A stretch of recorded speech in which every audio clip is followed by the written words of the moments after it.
evening. So in 2016, God spoke to me to get some ladies together, and seemingly starting with myself.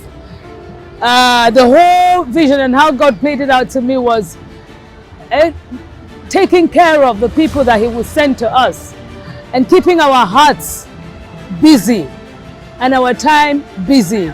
So the focus goes off ourselves in terms of what we're dealing with. And He was very specific. It had to be women, girls, my friends, you know, ladies.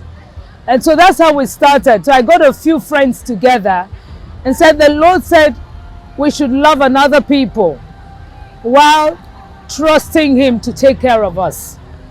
So we gathered, we started off maybe like 25 of us, ladies. And it was nice. So we would meet once a month, come together to celebrate ourselves really. And in doing that, we started looking at the society, and everyone had to come up with what was dear to their hearts. So some people came up with the prison visits and outreach. And I came up with the old people's home. That has always been a thing of concern for me, because I didn't think there were enough old people's home in Nigeria, and who catered for the old. And then some people came up with a work for fees scholarship scheme for the less privileged. Then some came up with it was huge. We've done the prison, the old people, and then hospital outreach. Yes, medical outreach. So we started with a community in Kuje local government called Daobe village. And initially we had like 420 children. So we first did the medical outreach for the parents, and they're basically a farming community.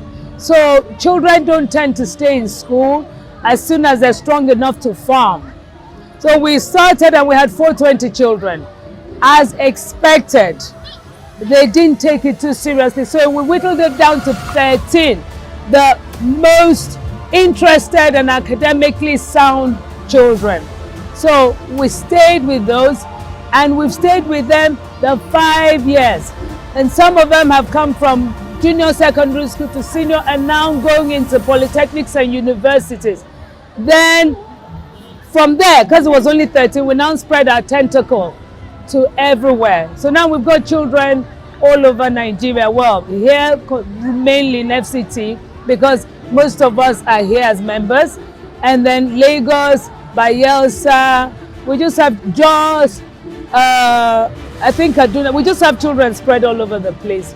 And that's and we're still looking after ourselves. The Lord has been looking after us. So we're still meeting once a month, but now it's less of us, because when we first started it was more frequent, but now it's every other month, because what we do the other month is to come out to Millennium Park here that we love so much, meet with the parents of our children and the children, and then we try to nurture them, talk to them about their academics, actually see what they need as parents. We've also gone, yes, in doing that, we found out that a lot of parents don't have much to give the children in terms of looking after them food-wise and all.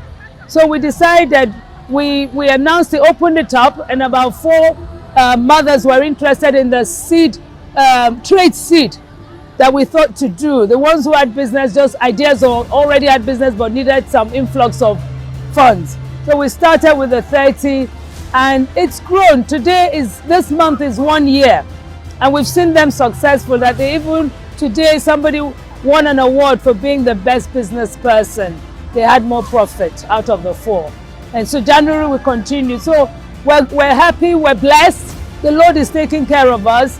I find that I'm not thinking about myself as much as I did before. Focus is off my problems. Like planning this Christmas carol, all of us, I'm not sure in the last 2 months, first it was a walk in October, that we've really had time to sit down to talk about issues that we have. It's all been about this, and we're so blessed from doing it. So we thank God for Pillars of Love. I thank God that I'm a member of Pillars of Love. And all of us, we're blessed. No one complained. Even people who've left us and traveled, they're still members, still interested in these children. So we pray that one day we'll have leaders that have come out of Pillars of Love scholarship scheme. This is what we live for, and we're very happy doing it.